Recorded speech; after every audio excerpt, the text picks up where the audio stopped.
This is the review of the most requested laptop ever on this channel. Alright.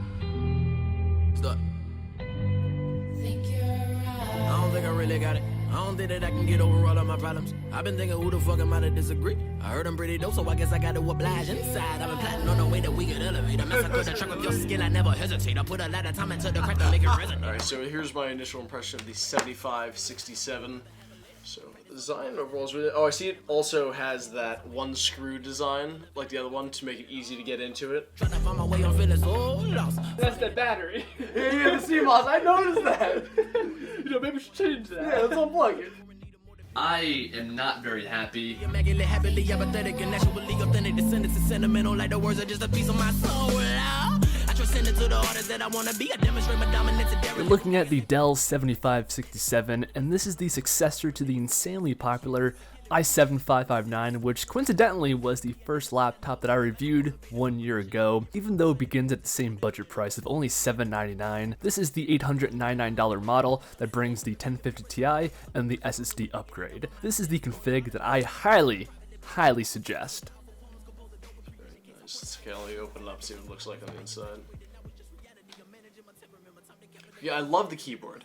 That's one thing that really jumps out at me at the beginning. So a quick note on the display. If I take off my bias lens of being used to 4K, for the average person, this is a beautiful display. Without question, the main, and I might add only weakness of this laptop is the display. It's 1080p TN panel, and this is what I have to say about it. I've been using a much more expensive Alienware 13R3, which has a 2K OLED display, so when I looked at this laptop for the first time, it seemed bad to me. However, I spent all night gaming on this laptop the other day, and after just a few minutes of gaming, I got completely lost in the game and didn't even think about the display quality. Plus, most people buying this laptop are not coming from a more expensive system, so this is an upgrade. Yeah, I don't think this is for show. It's physically coming out of this. Oh, the speaker. Yeah. Look at the bottom. Though. Yeah, there's one. Yeah, the subwoofer's right here. Yeah. Yeah.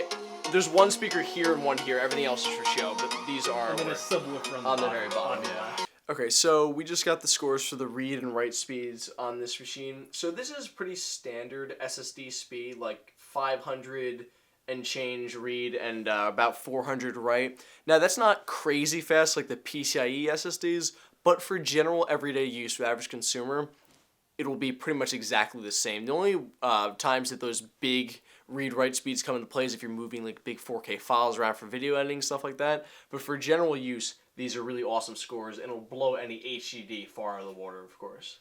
It's a struggle meticulously adjusting my train of thought to be positive, transformed to a phoenix. Let's see what this has. Alright.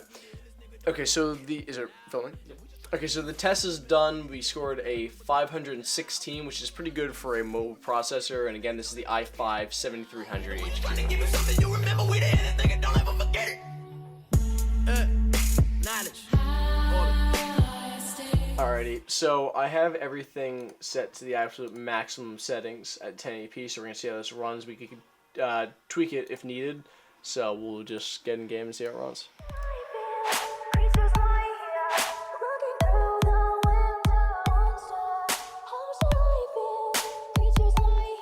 I haven't used this gun in freaking forever. Wasn't that like your favorite gun? That used in the beginning, and then I realized it's absolute shit. Okay, so I've been playing CSGO for about 5-10 minutes now, and it's been running average in the 90s, which is really good. And this is, like I said, maxed out. If you want some more frames, you could always turn down like MSAA. I have it on 10 or 8 times right now, which is really demanding. So there's a lot of performance range in there if you want some extra FPS, but this is extremely playable, and it does look beautiful on this display, so I have no complaints about it. Okay, so this is Overwatch now. Again, we have pretty much max settings, 1080p.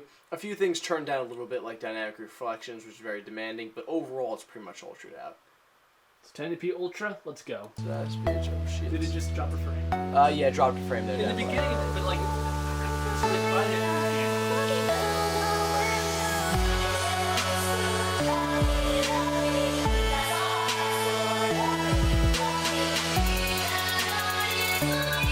Alright, so I've been playing Overwatch for a little bit, and it's running pretty consistently in like the high 60s to 70s. Really good performance overall.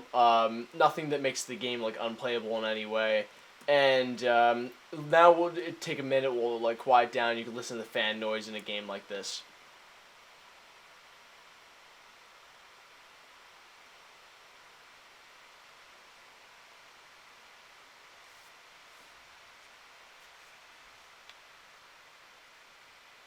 This GTA now, I have everything pretty much maxed out. DirectX 11, 1080p. Everything's on like high and very high. So I'm just going to restart the game now in order for this to take effect. And we will be good to go.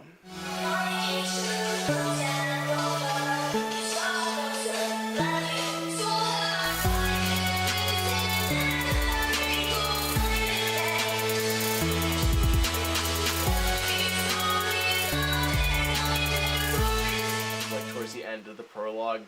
And like you see, overall the game's running extremely well. I haven't seen a drop below 70 once yet, and it's been running mostly in the 80s to 90s. And we're outside now, so the draw distances are pretty good. This is phenomenal performance. I'm most impressed with this game so far. I set the game to DirectX 12 and Complete Ultra. This is in Battlefield 1, so we're going to see how that runs. We can always change things if it needs to be. I just have to restart it now to apply DirectX 12.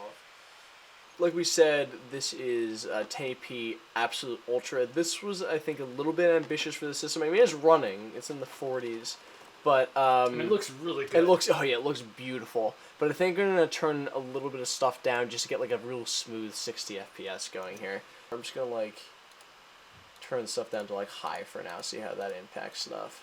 Okay, so already running much, much better now by turning everything down to high. This I would consider really playable.